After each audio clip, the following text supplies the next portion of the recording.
Hello, hello, hello, and welcome back to the Drag Race RHAP here on RHAP. We know reality TV. I'm your host, Liana Boraas, and today we're going to be talking about RuPaul's Drag Race, Season 17, Episode 15. We are one episode away from the finale, but we are taking a step back to talk about the eliminated queens competing in the lip sync Lollapalooza SmackDown. And with me here today is, of course, our wonderful panel. Beth is back. Beth Dixon, how are you? I am doing so much better. Thank you both for taking the reins last week when I just couldn't function. I had vertigo and it was like if I stood up, it was going to be like crazy. So I really appreciate that. But these lip syncs did not give me vertigo in a bad way. And so I'm excited to talk about them with you guys. Yes. And I can't wait to hear his opinions as well. It's Aman Adwin. Aman, how are you? I am great. Love a good old-fashioned lip syncs showdown, and it was a good time. And I'm happy to be back. Cannot believe this is the penultimate episode. This season just zipped by as they always do. It's crazy. I know. Didn't you guys feel like this season zipped by, but then when the eliminated queens came back, you were like, I literally forgot about half of you. Yeah. It was down memory lane for sure. It did feel interesting to be like, oh yeah, this was the season Joella was on. Like, I think that was the biggest Crystal moment for me. And like Crystal was such a presence in the future. And I was like, oh yeah, Hormona is like sadness. Yes, Hormona. Lucky Stars. Yeah, we had the whole cast was back. And this really threw me for a little bit of a loop because I had assumed that they had recorded this back when they were originally filming the season, but turns out that is not the case. They had actually filmed this maybe about 2 to 3 weeks ago because they were making references of stuff that had happened. And I think Susie Toot even says something to the effect, Amon, of like, when I watched it back and I got, did you get advanced episode screenings? Like, yeah. What? Yeah. They filmed it like 2 weeks ago or something like that. The drag queen that was hosting the viewing party at the bar that I went to on Friday was like, yeah, like I have some connections, and they literally just got done filming this. So yeah, which I kind of liked because it sort of gave you a retrospective feel. And I feel like it didn't really break any type of illusion that maybe we were supposed to be under. So I kind of like that there was a bit more. The drag queen also had some words about Arietti, and she was like, listen, like, I don't believe that bitch. Like, the only reason that she's apologizing to Anya is because she got to watch the cameras were there. Yeah, she got to watch how the fans were reacting, so I don't trust her. I'm like, give the girl a break. Like, I'm sure she probably would have apologized regardless. Like, it was going to be seen no matter what. But yeah, it was it was interesting to see them get back into these outfits and notice a few little differences in their appearance in these confessionals as opposed to the regular ones. Yeah, if we didn't know it was filmed 2 weeks ago, lip filler from Arietti and polished up makeup skills and all that kind of stuff would have given a dead giveaway for, like, especially like I felt like Susie's makeup in particular was like, oh, that is a growth from what she thought that she was giving towards the end of the season. But you can tell that that's been months of growth. There were like 2 days a couple weeks ago where all the queens went dark on social media. So this was something where a lot of people felt like, oh, this must be happening. But I don't know if that means they filmed the finale then as well, or if they only filmed Lollapalooza.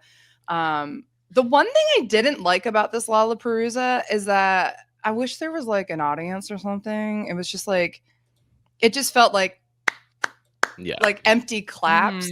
I don't know. And I'm just like, some of these lips, like, I wish that we had the energy of the queens from the other room, because I don't know how much does it really matter. Like, oh, the queens get teased for 5 minutes as to who didn't come, and now they see who comes through the door. Like, is that reaction worth it? Or could we just have like the queens in the audience? Because I think that would be way more like somebody loses, and instead of having to like giving you some grace to go backstage and kind of process or whatever, you have to go right into the audience. Right. I'm just like a sadistic bitch. And I'm like, yes, I want to see your disappointment and pain in the audience and then have to cheer for your sisters. Like, I think that would be so funny.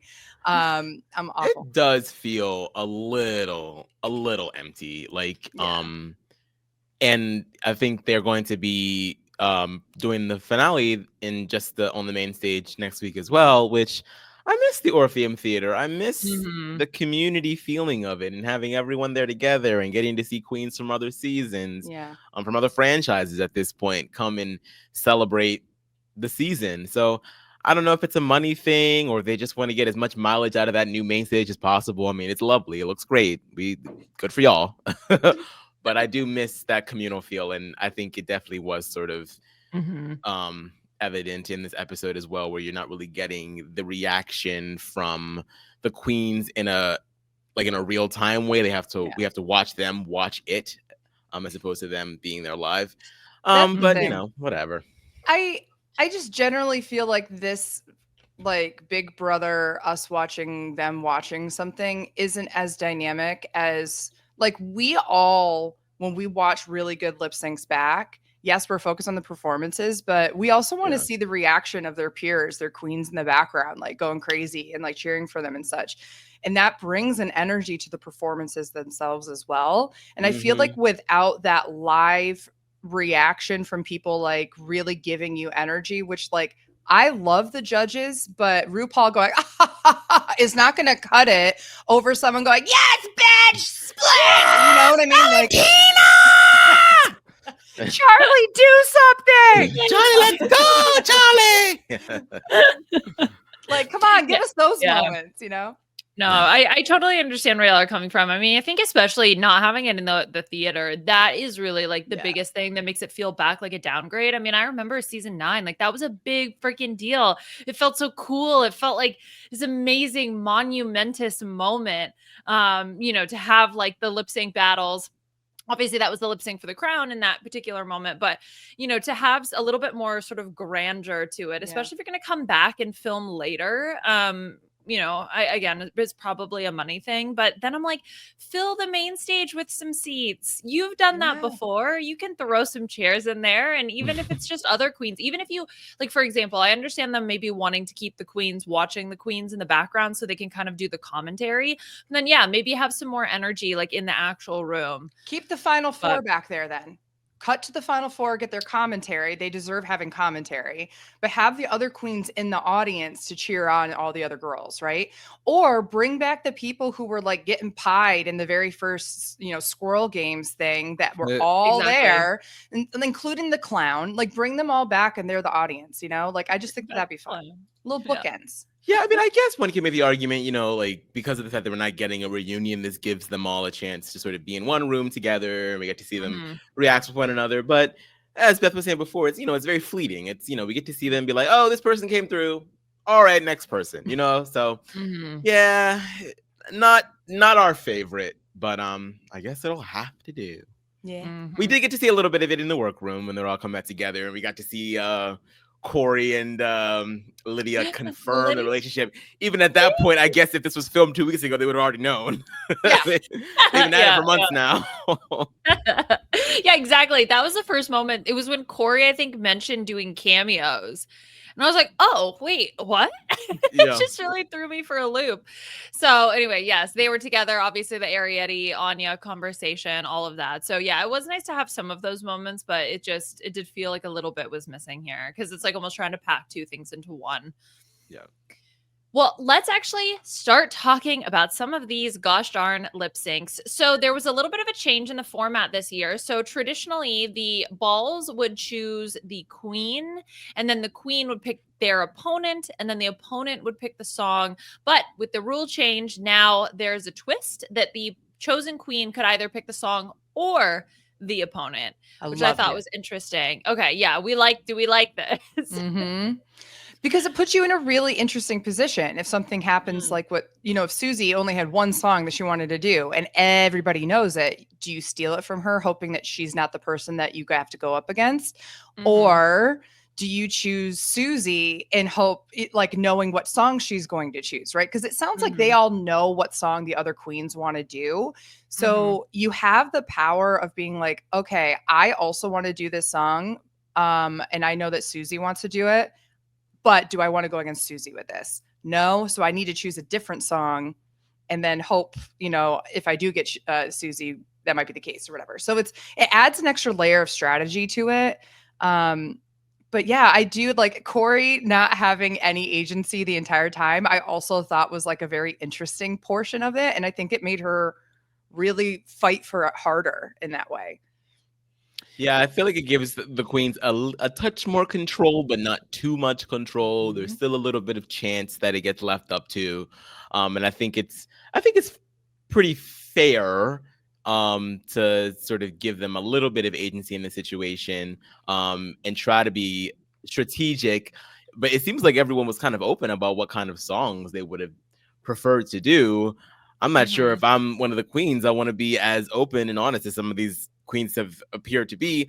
However, I guess after a season's worth of lip syncs, because most of them have already lip synced, all of them pretty much have lip synced at this point, because they've all gone home, except for 4, which 2 of them, no, all 4 of them have lip synced, right? Everyone's except Lexi. Lexi has not. Lexi. She's the only one. Well, she lip synced for the win in the first episode. There we go. Yeah. So you kind of already know, you can kind of get a feel for what kind of thing your sister is kind of probably going to be good at. But yeah, I'd still kind of try to play the confusion game and be like, you know what, I want to go for this crazy ass song that I'm and then that's not actually the song you want to go for. Right. I think that'd be sick. Right. That's some like Willow Pill-esque, level of strategy. Well, I mean, I think it definitely gives more agency to the first queen, but then almost robs the second queen of any agency if the first queen chooses the song. Right, because then the second queen has no choice over who their opponent is, and they have no choice over what song they're going to do. So, like, I can see it both ways. Honestly, in the long run, it probably doesn't matter. But I kind of liked the idea of, well, the first queen at least has the opportunity to pick something, and the second queen at least has the opportunity to pick something. Right. So, I don't know how you change that, because we did get some very interesting drama with the very first lip sync, with Hormona being the first ball chosen, and she chooses Say Liza, which was Susie's seemingly only song that she wanted, that Susie continued to perform on the sidelines, despite the fact that Lydia was actually the queen that was chosen to perform against Hormona. So that was really funny. And especially, I think Michelle made a comment that said, Susie's dying inside. Can we take a minute just to give props to the fact that the little side comments that like Michelle and Rue and everything had about the queens, that they kept that in. I loved that. I love that there was a moment where like, Michelle turns and says, I wish that Corey was doing this as Susie or as, whoever. And I just thought that was really, really funny. And those are things that we don't normally get in this quote, more serious, like set up to the lip syncs, whatever. They're always trying to drag out the tension. But I love that we had moments of camp and funniness like cut into it, because that's what this competition is really about at the end of the day. So I love that they did that. And I think it made it seem fun, like more fun somehow. I don't know, like more goofy, silly. And I think especially because none of the queens seemed, or at least if they were super bitter, it was mostly edited out. So I thought that this was just, this was really fun. But let's talk about Hormona. I mean, some of them were definitely better. But what I'm saying is that it just felt like that energy permeate the episode. One person who maybe seemed a little bit better after her loss, Hormona. But to be 100% honest, I would have given the win to Lydia, especially because I did not. And Aman, please explain to me the reveals from a Hormona that made absolutely no sense. It was just like, you got to make a meal out of these. Yeah, it was all too quickly executed. She didn't understand the beats of the song. She didn't know where to place those reveals. It all just felt very, very just like at this point, we all know that reveals are going to happen given a queen's look. The game of reveals now is either you do your damnedest to make a reveal not look like a reveal, or you just make the reveal has to be something so out of the box that you're like, oh, okay. But we none of those reveals were anything special. They were all tearaways. It was you're dropping one of the wigs. Like, we've all seen that before. So if they're going to be simple reveals, then at least get the timing of the reveals correct. And that just was not. I'll add, put a little pizzazz into it, because it just felt like she was undressing herself after prom, and she was like a nervous virgin about to like, okay, is this okay that I take this off right now? Like, oh, like it just, one of the queens did that too. Yeah. Oh yeah, that's right. And like it I literally was thinking that. I think it was before Corey. I think Corey said that, maybe. I don't know. But I genuinely felt like it was just like a little. There wasn't enough like oof in your face if you're gonna do the reveal. It just felt like I take this off and I take this off and I take this off and like, wee, aren't I pretty? And like, yeah, like that bodysuit is like really, really pretty on her, and it's really form fitting and looks gorgeous. But there wasn't anything exciting about it at the end of the day. And I also felt like she was so focused on like the reveal gags. And I know that all of these queens had been planning, like, if there's going to be multiple reveals, you got to spread them out throughout the songs. Because if you win, then you have nothing else. If that's what you've been planning for. So if this is the song that you felt most comfortable with, why even do reveals? Focus on the song and make it, because when she was not focusing on whatever she was doing, she actually was delivering really well. Like, it could have been like, you know, oh, that's somebody who's doing a show. Lydia was performing the shit out of the song, like with her face and with her, like her hands and her mannerisms and everything. And it literally looked to me like she was the one who was singing at times. And that's what I want people to remember to channel.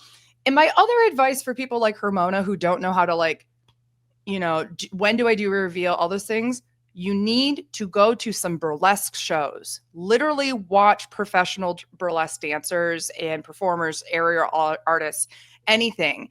And that is where reveals and everything come from. It's from the art form of burlesque. And so go back, watch those, see like how people tease. Reveals should be, they can be campy, they can be sexy, they can be unexpected, they could be expected, but when is she going to give it to us? When's she going to give it to us? She's teasing. Oh, it finally happened. Thank God. Oh, and now there's something else that I didn't expect. Those are the kinds of things that drag is taking. But like, if you don't know the homage of that particular craft, it's never going to feel as exciting as somebody who's done the research.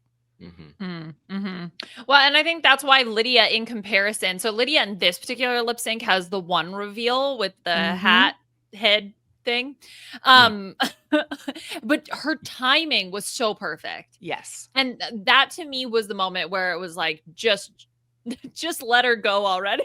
Just let Hormona leave. I mean, really, it just sealed the deal. And I think, to me, I would have been absolutely shocked if Hormona had won, because Lydia just did such a good job. I agree. Okay, so that was our first lip sync. Now Susie actually gets an opportunity to present on the main stage, and she is going up against Joella. So Susie's ball gets picked. She picks her opponent, because the only song that she really wanted to do was Off the Table. And Joella picks Training Season by Dua Lipa. Again, Beth, cue your rant from earlier in terms of lackluster reveals from Joella, because I wasn't even aware that she was doing reveals. I'm going to be honest. It just, I felt, I love delusionally confident queens like so much. And I love Joella and what she brings for like entertainment. But girl is so delusioned. Like, it is like, honey, you are overacting in a way that is not, it doesn't bring audience in to laugh at you. Like, you're trying to get people to like take you seriously, if that makes sense. And it's not connecting with the audience the way that you think it is. And so she was doing things that were like sexy and over the top in her mind. It came across as like, isn't this sexy? I'm really sexy in your face. But like, not in a funny way. And I was like, whoa, like that's a lot. Then you move over to Susie, who I didn't know that she had this level of like sexy softness that also was a lot of like, with her outfit, even with her clown-esque makeup on, like she really was selling me like emo, don't give a shit girl. Like, I loved it. Like I didn't care, and I didn't even necessarily see what Joella was doing. I was so focused on Susie's face more than anything else. Like, it was really, really good. So I kind of differ a little bit here. I don't really feel like either one of them really killed this. I feel like they were kind of on par in the beginning. They both were kind of doing that slow burn type deal in the first verse, which I think is appropriate for this type of song. The chorus of Training Season doesn't pack the punch until I want to say maybe the final chorus. Yeah. The is very much just like a very understated, I'm going to tease you a little bit of this refrain, and then we're going to punch it as the song ramps up after that bridge, which is kind of like all of Dua Lipa's discography. Yeah. I was like, up until the part where Susie got down on her knees, took off the bandana wig, and then started flailing her hair around. That's when I was like, okay, I think that she probably got it here. Up until that point, I was like, I don't know who's going to take this, because I feel like Joella was giving intensity. Was it anything special? No, not really. But Susie wasn't really giving me much either. And so I was kind of like, okay. But I do think that ultimately Susie sort of like captured the moment and stole it away at the very end. But I think it was kind of close in the beginning, because I don't think that either one of them really were like, this is like their shtick, obviously. Yeah, I would echo that as well. I mean, I think like I didn't like Joella's reveals, so I maybe like would have started to give the edge even before Susie's reveal to her, and also just based on her. I think the way I prefer Susie's lip sync style. Yes.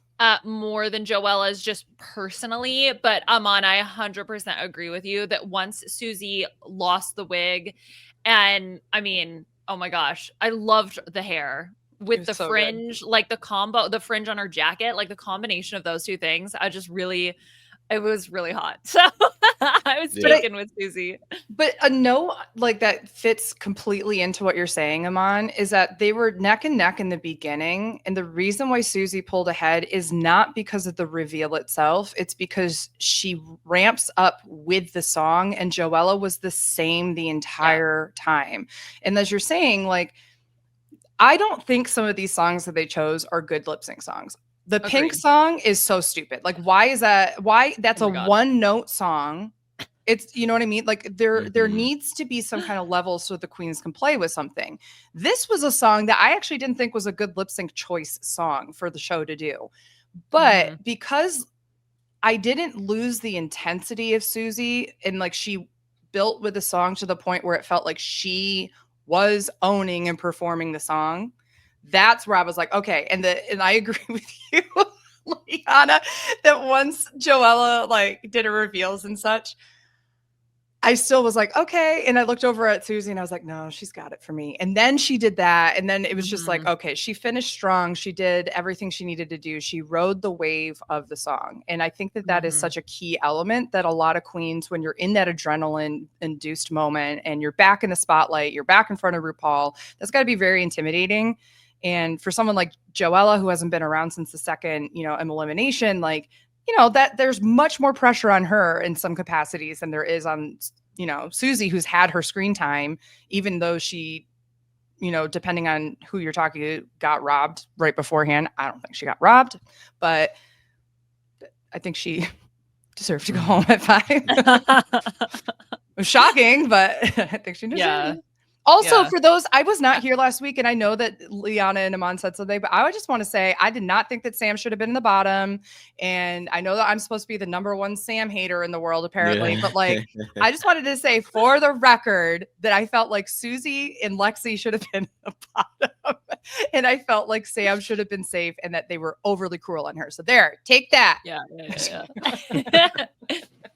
To talk about Susie in this particular lip sync, I saw a comment, I think, on Reddit that called her Slutty Raggedy Ann, and I kind of really like that. So that's honestly, the energy. I identify with that. I think that's great. Yeah. Okay, so Susie takes the win here. Joella is eliminated, and we're up to our next lip sync. So this is Lucky Stars versus Aacia Forgot. Lucky Stars gets her ball chosen first, and she chooses the song Step by Step by Whitney Houston, and then Luck chooses Aacia. And I have to say, Aman, this may have been my favorite lip sync of the night? Question mark? This was really fun. I think maybe low expectations was the key here for me, because I didn't think either of these queens had this in them. I don't know. I guess that I have to watch them back to know, because this probably could be my favorite too. I'm not sure.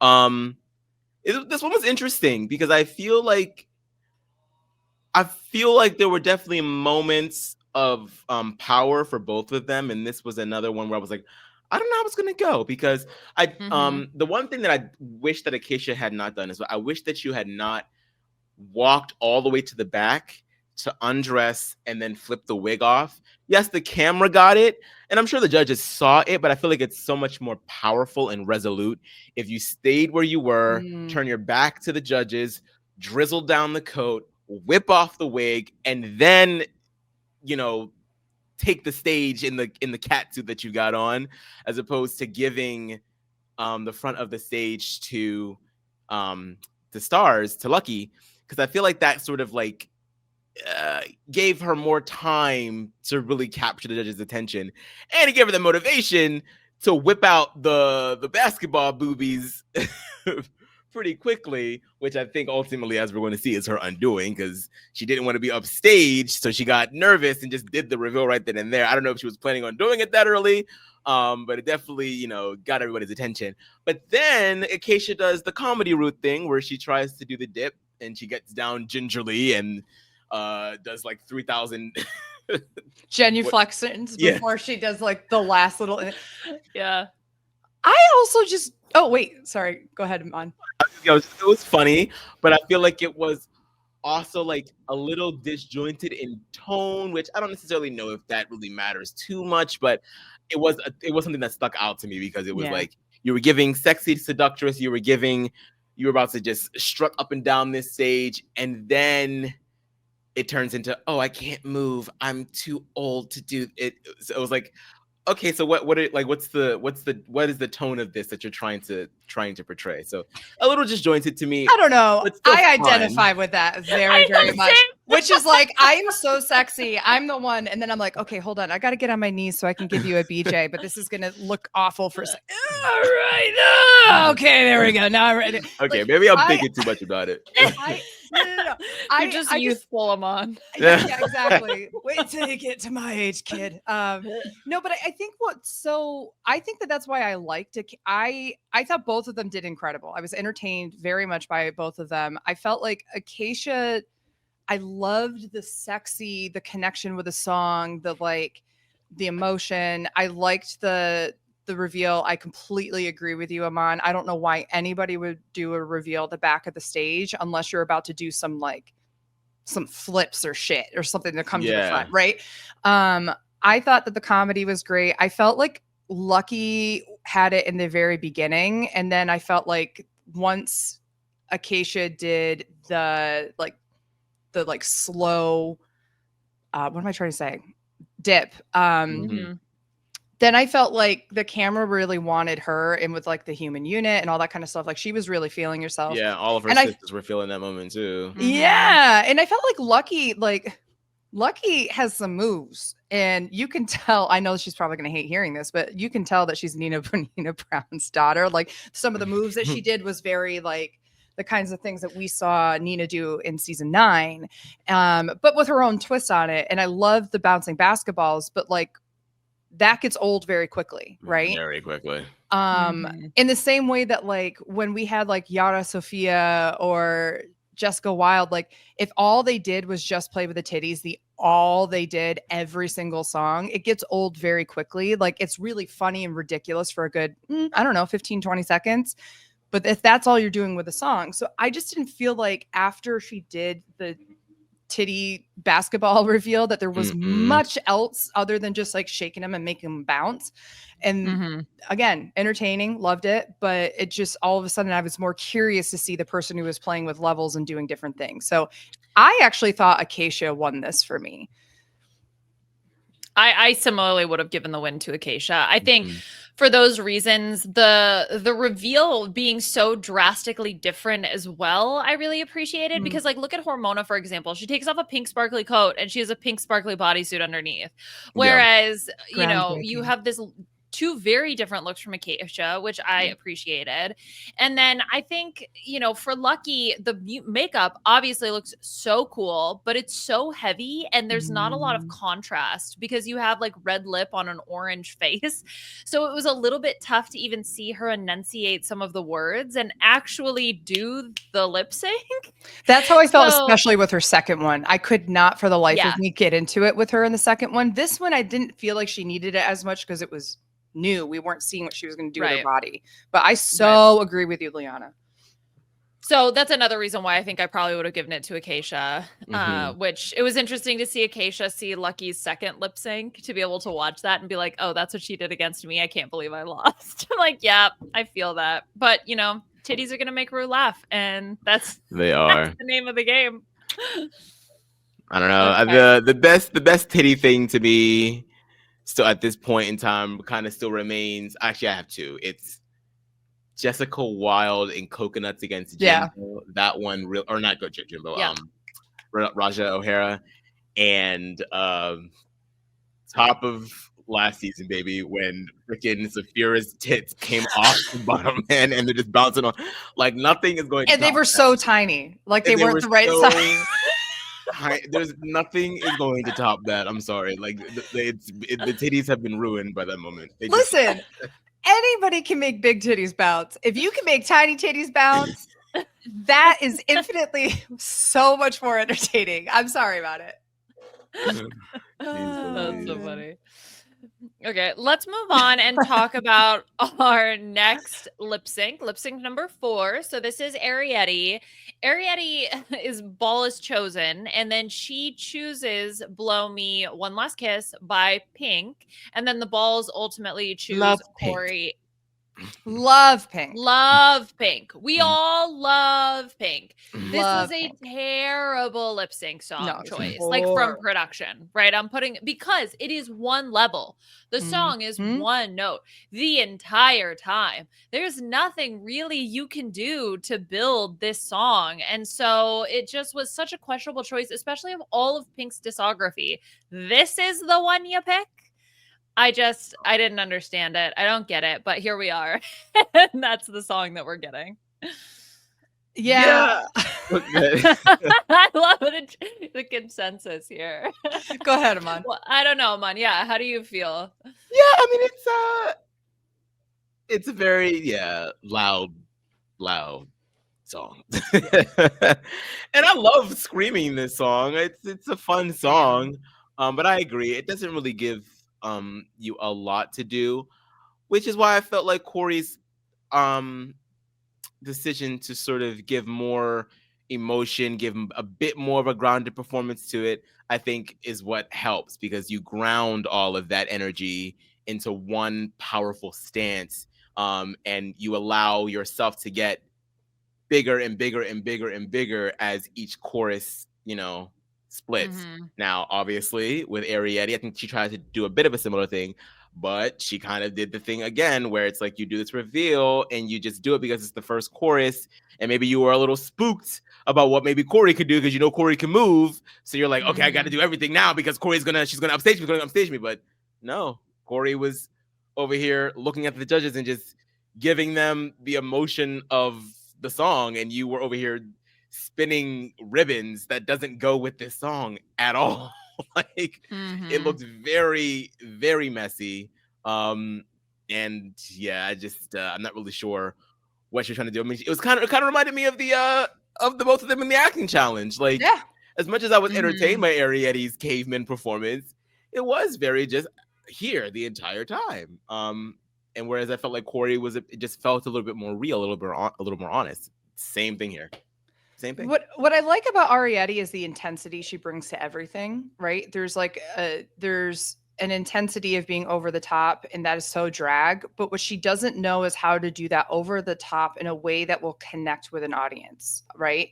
So when she's doing the lyrics and she's like very over enunciating every single word and doing this with these like furrowed brows and like all that kind of stuff, like, yeah, this song has a lot of grit to it in the sense that it's Pink, because Pink's voice sounds like the entire time that she sings, right? So, and because the song is all at that level, I get it. But if you just do that, unlike Corey, who is giving us, facial expressions and mannerisms and softness and then intensity and those kind of things, Corey was bringing levels when there aren't any. And that's infinitely more interesting to watch than somebody who's just at one level the entire time. And just the note on the reveal, like when they did the reveal for the camera, they didn't really show us. They showed it on the TV in the workroom.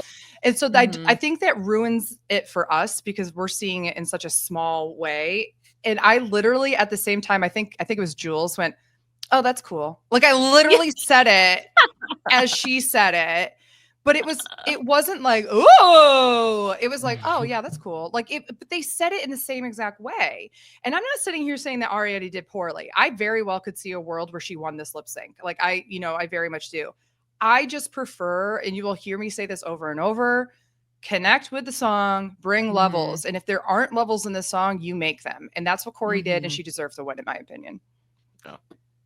And that's the thing. Like, okay, so obviously I know I'm going to talk about these episodes when I watch them. Okay. So I'm like watching the episode and I'm like, all right, I'm going to have to justify like, who do I think did better and all of that. And this to me and I really blame the song on this one because, this could be low expectations from Arietti, but I thought Arietti did a good job. I thought Corey did a good job. Yeah. Like they both showed up and did decent jobs. It just, I don't know. I tried before the winner was revealed, I wrote who I would give the winner to, and I put Corey with a question mark. And I think that really goes to show just like how especially maybe coming off of the last lip sync, which I think is also a fantastic lip sync song choice. So there were just a lot of things that didn't 100% work for me in this lip sync. I appreciate Arietti for trying, but I do agree the reveal streamer thing, I guess if you can call it a reveal, was just kind of like, okay.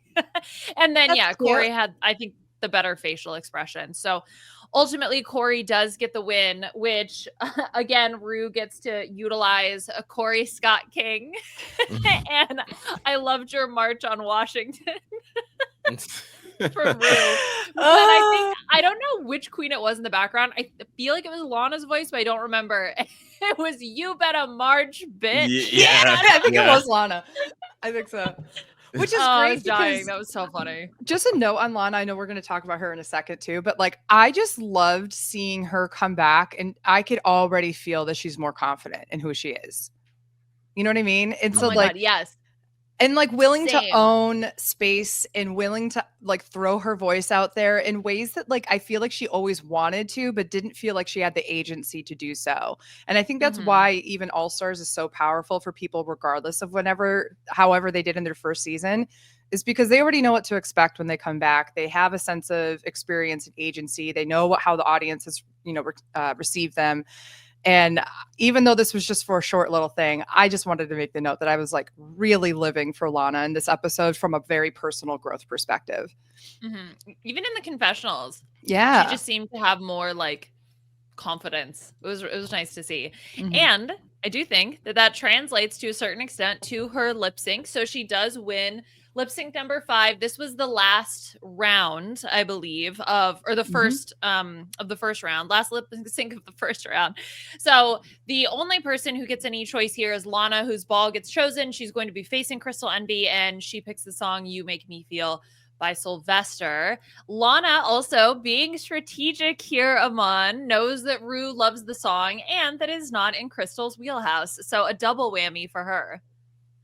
Yeah, I don't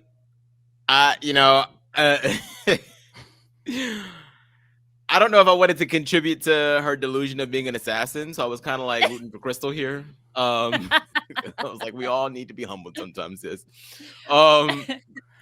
But yeah, you could just see that she sort of understood the song a little better. I think that Crystal did a good job, though. In the beginning, I thought that they were both sort of like really, really neck and neck. And it was like right around the middle portion before this second chorus is when I was like, okay, this is not going to go Crystal's way. Yeah. And then on top of that, when literally Lana gets on top of her, I was like, okay, it's okay. When are people going to learn that one of the commandments of lip syncing on Drag Race is thou shalt not bottom? Because every single time you bottom in like a lip sync, you are the one who goes home. Like, look throughout history, thou shalt not bottom in Drag Race lip syncs. Okay. So I knew it was over at that moment. Amen. Thank you. Yes, that's our homily for today. We will, as we record on this Sunday, Palm Sunday before Easter. Oh my God, it is Palm Sunday. Jesus. Lana to me had the sexy vibe that Sylvester brings, to this. Like, yeah, it's a campy, like, yeah, baby, like, nah, nah, nah. Like, you just sit back and you just like, you want that really, like, I don't know, just like, yeah, you make me feel so sexy kind of mood. But it's also like kind of campy. And I love that. And I think that she did a really good job channeling that energy. Versus Crystal, to me, again, and I think this continues just to be the issue I have with her, just seems very dead in the eyes. Yes, serial killer eyes is what I wrote down. And Lana just had that emotion that Crystal didn't, Beth. No, she sure did. And to say this, I have to say, I texted Liana and Aman last night when I was watching the beginning of this. The way I have never even considered that Lana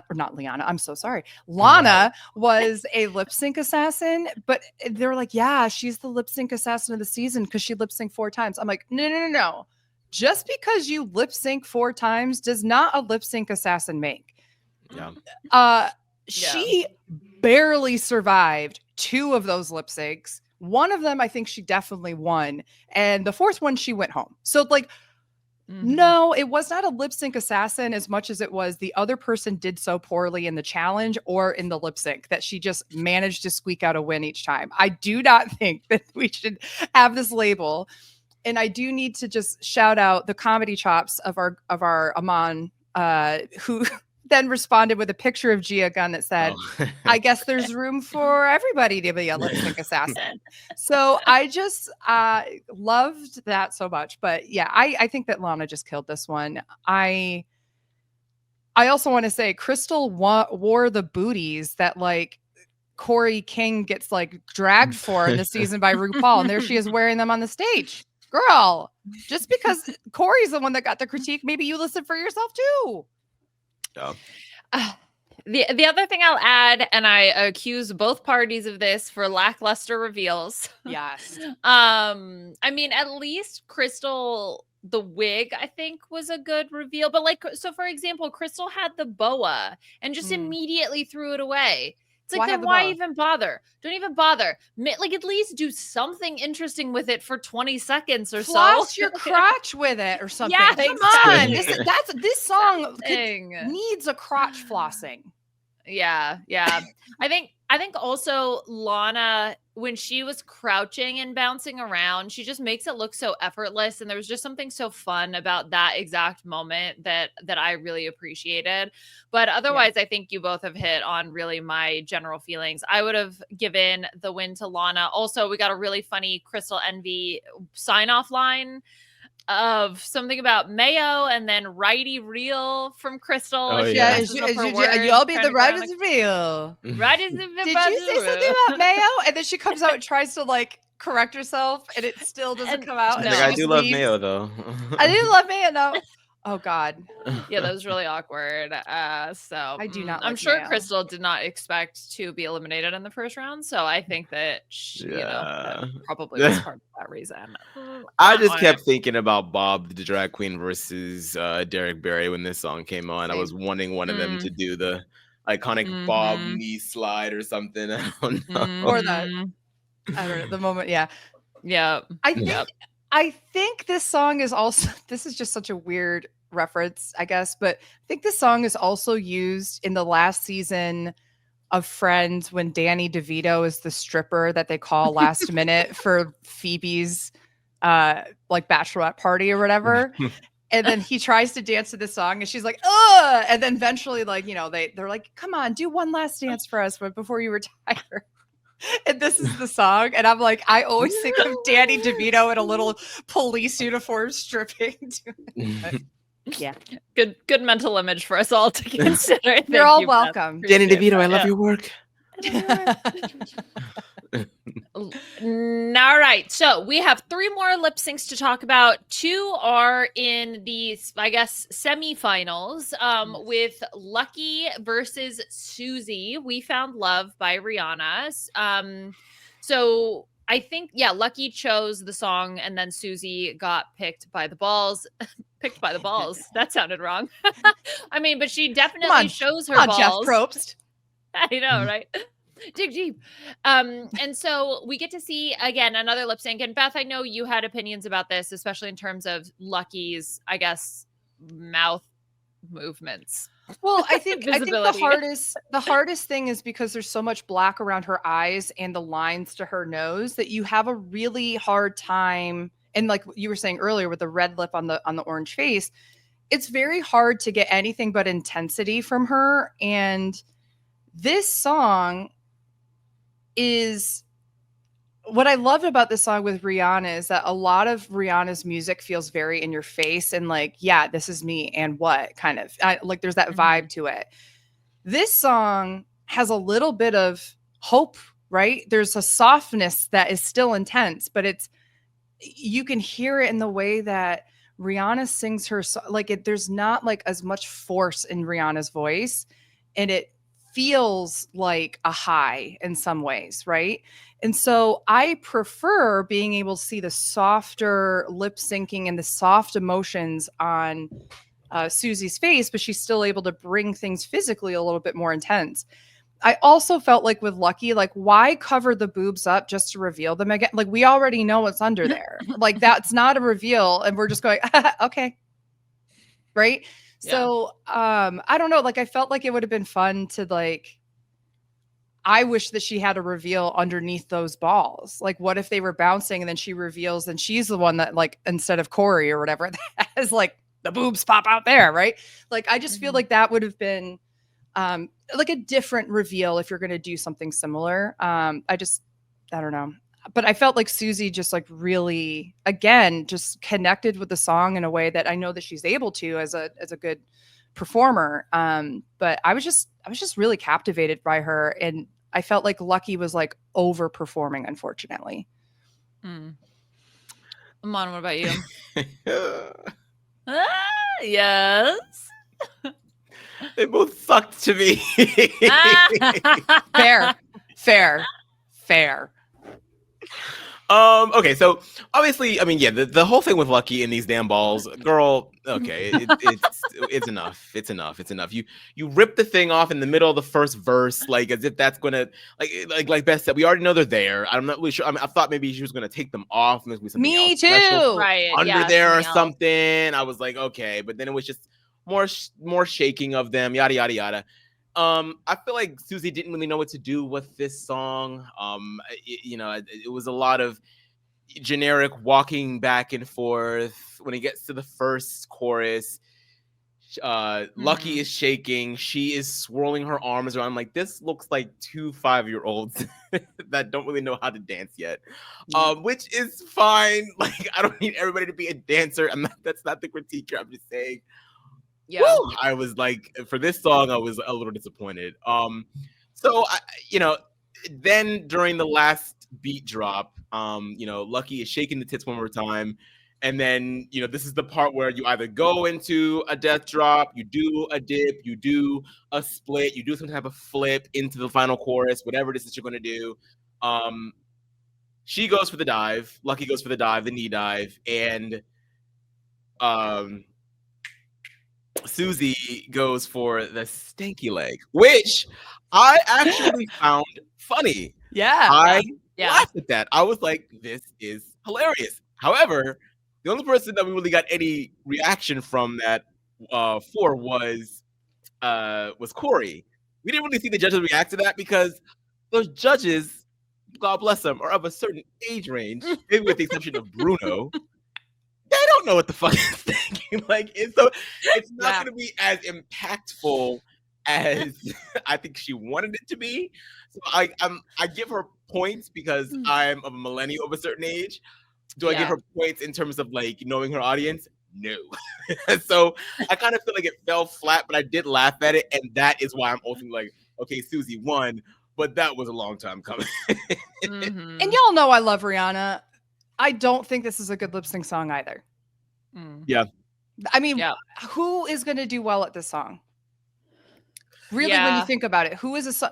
Like, you can line up pretty much anybody for, I felt like this song, I felt like the Dua Lipa song and the Pink song are really hard. Dua Lipa was the easiest one, I think, out of those three, but I think those are three that are very hard to do because they're kind of vibe songs. Like you said before, Aman, like you'll scream that song of Pink's. Like I will scream Blow Me. That is a car song. You scream it in the car with your friends or at a concert at a club or something, right? You vibe to Dua Lipa and Rihanna to these songs. There's not much you could do to perform them, you know? So I feel like some of this is just difficult to find the beats and things to do, which, but I'm with you. I think this was the weakest lip sync of the night. Yeah. I'll add, I did like Susie checking her watch in the build to the drop as well. I thought that was quite funny in addition to the stanky leg. Sam's comment about Susie giving hot lesbian. Is that okay to say? That was very funny. I like that moment.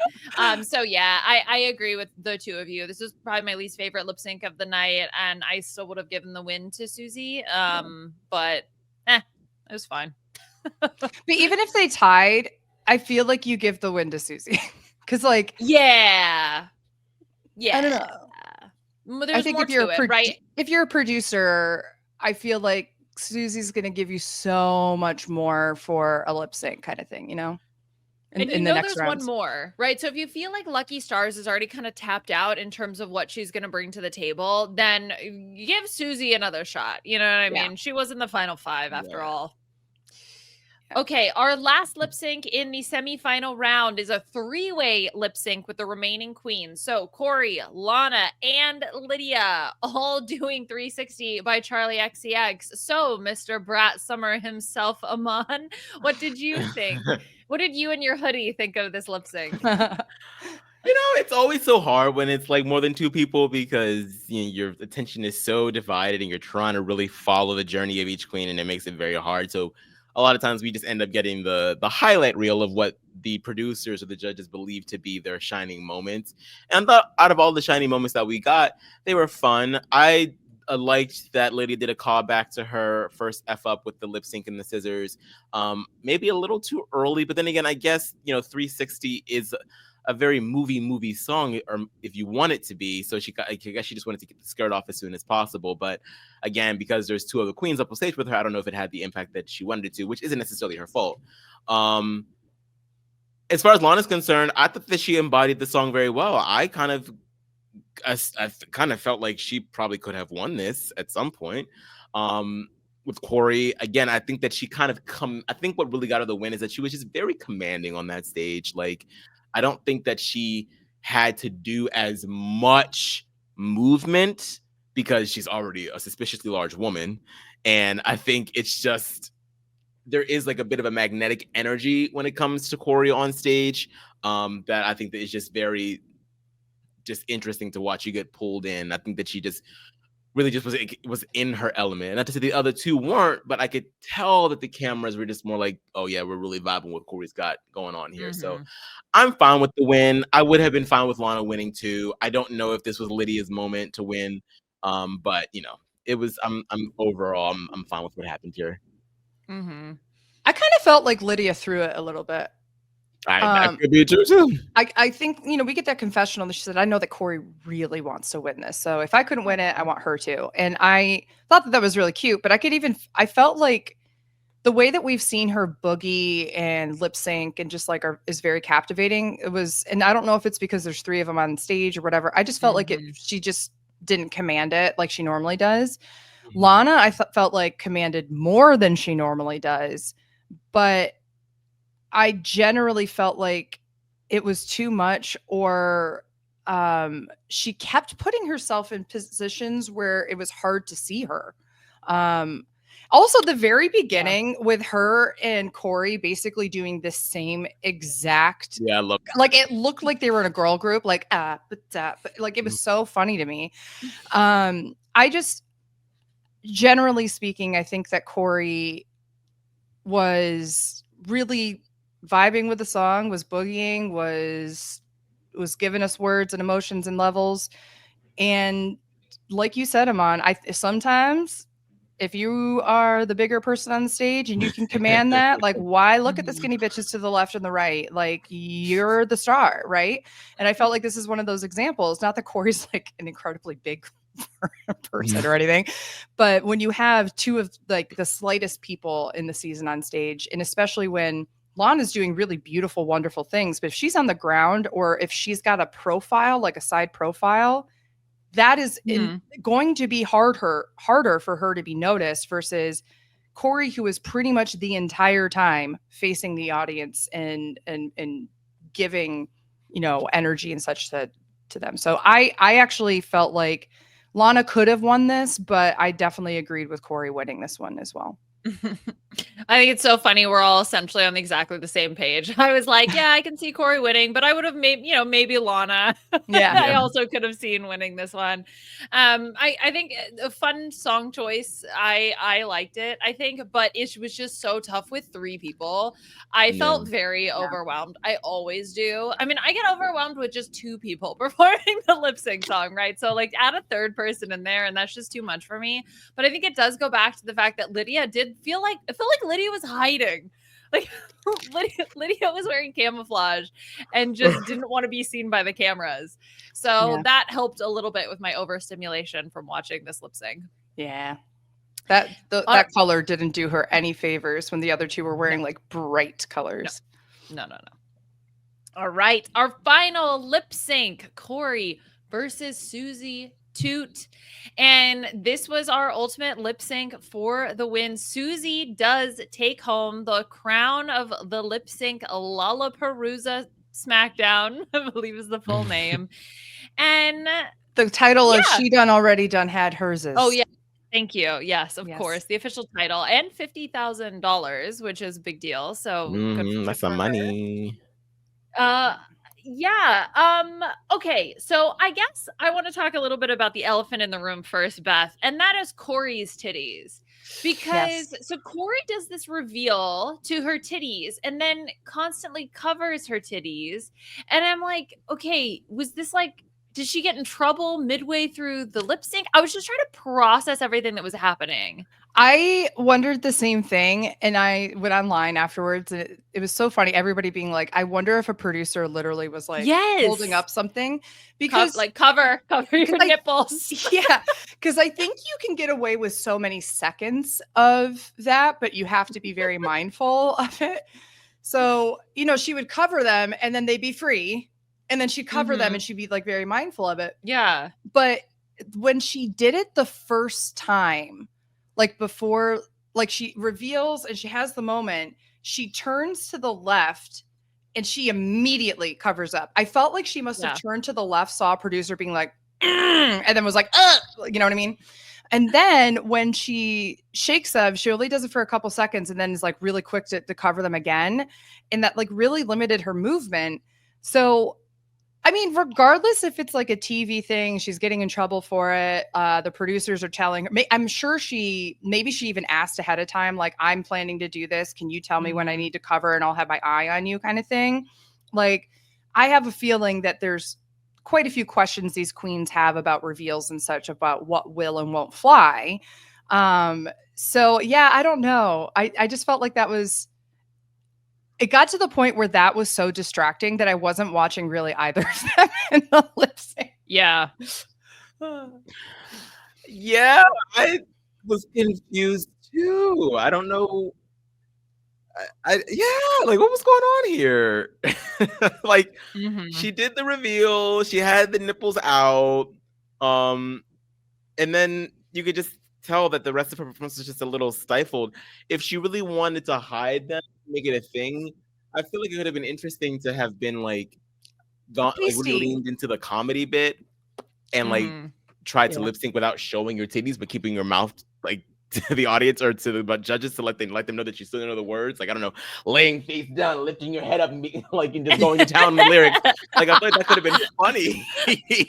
I love that. But yeah, I'm not really sure I did not watch Roscoe, so maybe they usually get some kind of tea about stuff like that at Roscoe. So maybe we'll find out by the end of next week's episode. But yeah, I could tell that was probably going to be her undoing because, you know, we saw RuPaul really appreciating a little bit of the hokey pokey choreography that Susie inserted into the song. And I like the fact that Corey caught on to it and started doing the same thing and sort of like mocking her. That was a fun dynamic, but I think it was a little bit too much too late at that point. Your titties became too much of the focus and that was it. So, which I gotta say, it's 2025. Why free the nipple? Free the nipple for literally anybody of any gender, any boob size, whatever, who gives a shit. Number one. Number two, these are fake boobs. They are not real. How dare you? Who gives a crap? Number three, when the guys are in the workroom, when they are in boy form or out of drag or whatever, we see their nipples and it's not a big deal. Why is this a big deal? Why? Yeah, look, I don't really get it either, but for some reason, that's still the universe that we live in. Don't get it. Don't understand it. But I guess even with all of that, even if you already know that's the case, why aren't we putting like pasties underneath that? Sure, yeah. Then you can have your hands free. Or you at least, okay, I'm going to empower anybody who has a breastplate at home and is either for drag or for gender or whatever.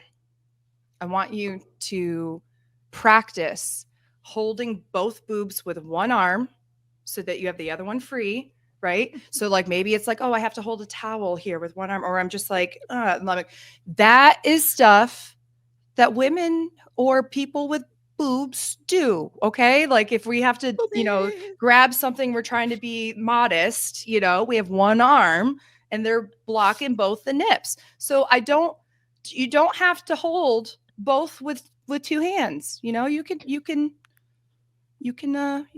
cover both with one arm. Yeah. Okay. Look, I'm happy that she saved the reveal for the end, right? Like for the last lip sync. Okay, so that I appreciated, but again, yeah, it was just the weird. Then I was like nervous for her for some reason. You know what I mean? So maybe it was a Janet Jackson thing where like she ripped off a bit too much, and maybe there was a pasty on there, and they just did not stay where they were supposed to. Oh, it would have been amazing if all of a sudden and then showed the inside that's supposed to have like. It has a pasty in it, but it's like, you know what I mean? That would have been funny. Yeah. Or like you had to peel them off to the beat of the song and put them back on. That to me, that's iconic. Let's start doing that kind of stuff. That's amazing. And then Susie, she did fine. She gets the win, gets a big FU to Corey King, which I thought was pretty funny. Yeah. Yeah, it was fine. I mean, good for Susie. She came in 5th place, so I'm happy that she was able to win something. But I guess it wasn't the most like shocking thing I've ever seen in my life. It's fine. You know what's going to be funny is when whoever wins, if Lexi doesn't win the crown, Susie still leaves with more money than her, and I think that's going to be funny as well. Oh my God, I didn't even think about that. That's so true. Or like any of those final four. There's only one of them that's going to leave with more money than Susie. Maybe Susie got the best deal of them all. I genuinely think so. Like, I feel like if you aren't going, 5th place is normally a queen that is very popular and talented, but maybe something just wasn't enough to bring them to the finals. Oftentimes, the 5th place person is somebody that the audience really rallies behind. And she got plenty of screen time throughout the season. comes here, wins this, and then she can sit back and enjoy the finale without the pressure of it. But she already won half of the prize that she would have won if she was in the final four. So, I don't know. Okay, is there anything else that either of you want to say about the lip sync Lollapalooza? No. It was generally, I thought, entertaining. Like, I didn't think that there was anything that was like absolutely horrible. Like, why the hell am I watching this? So I thought that they did pretty well. I think consistently the biggest issue is always song choices for this. And sometimes they're fire and sometimes they're kind of meh. And I felt like this time was a meh. Yeah. Amount of songs. Meh. Yeah.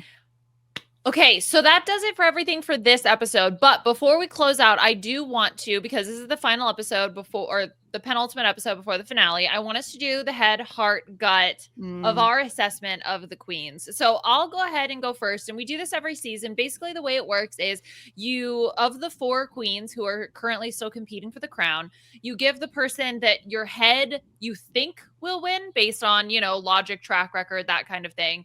Your heart, who you just like, who you really, really want to root for, and then just whatever your gut is telling you. And that can be based on any number of things. So I'll go ahead and go first while the two of you are thinking about your answers. So for me, my head is actually, I'm going to go with Sam.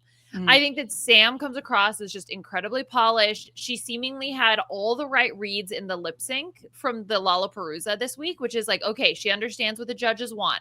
She's going to play the game. She's going to be smart about it. So I'm going to give my head to Sam. My heart, I'm torn between Jules and Aacia, so I'm going to give a double win to that one. But Jules, I think ultimately was the first person that I thought of for my heart. And then my gut pick, just Aacia. I mean, I just really feel like after Anya's first runway, everything after that, I feel like has been on a trajectory, still some questionable looks, and we've seen her falter and be in the bottom, but I still think that she just has that charisma that Ru associates with and just really reacts well to her. And so for that reason, I feel like Ru would be comfortable crowning her as the victor. So those are mine. Beth, do you want to go next? Sure. I think my head tells me it's going to be Aacia. I feel like I just feel like logically, yes, track record doesn't always matter when you get to the finale. But I do feel like my head tells me she just connects with RuPaul on different levels. I think that she, more so than the other 3, represents charisma, uniqueness, nerve, and talent in all of those different regards. They all do, but I just think that I had a hard time in my head. I said, if I had to assign one of those letters and qualities to one of the queens and say that they are better than all the other ones, but I can't doubly use anybody. Aacia was the one that I struggled with saying, which one should I give up to some of the other queens to make room for her? So that to me tells me that she's probably the winner. My heart, I would love Lexi to win. I would love to see somebody who has just been absolutely through it, who have this payoff of coming back better than and greater than ever, who has been able to have this journey. This is the first time she has ever been fully, truly who she is as a trans woman publicly. We forget she has like this job where she still like puts her boy name out there, like her dead name. And we see like this reconciliation with her mom. We've heard a lot about a number of traumas. And I think that having her win would be so powerful. My heart is not telling me that she is going to. I'm saying that I just really am rooting for her for that crown. And my gut tells me Aacia as well, with a little bit of like, it's Aacia with a Sam rising, if that makes sense. I get it. Okay, and Aman, where do you land? Yeah, my heart is definitely with Jules. I would love to see Jules win. I just have enjoyed her pretty much the entire season. And then both head and gut are saying Anya's going to go ahead and take this one. I think it's a little too in your face of a battle this time around, whereas at least last year between Sapphira and Nymphia. That was a nice, a couple names. The Cynthia final 2, there were definitely arguments for both. But I think that this one is just a little bit more clear. So, yeah. barring any huge upset during the finale, which can happen. Yes, could happen. And we will find out next week as the winner of season 17 will be crowned. And of course, we will be here to break down everything from this season. So plugs. Yes, of course. Let's see. I'll quickly go first. Lianaism on social media, Survivor going strong. We just had Adam from Jet Lagged on as our guest on the B&B, and then Pui and I are plugging along with the pal. Aman, what about you? Anything to plug? You can follow me everywhere at Aman Adwin. You can check me out on the Diary Room podcast. And yeah, that's it. All right, Beth, what about you? You can follow me on Blue Sky, Beth-Dixon, in the Blue Sky social, and at Augusta Wind 11 on Instagram. And I'm just holding down the fort here at Drag Race for another week, and then probably only a couple weeks until All Stars probably comes out. All Stars, May 9th. Ooh, buddy. So I'm you'll catch me here. All right. Thank you to the whole RHAP team for all of their help behind the scenes, getting this podcast out into your eyes and to your ears. And we'll talk to y'all soon. Bye. This is RHAP. We know reality TV.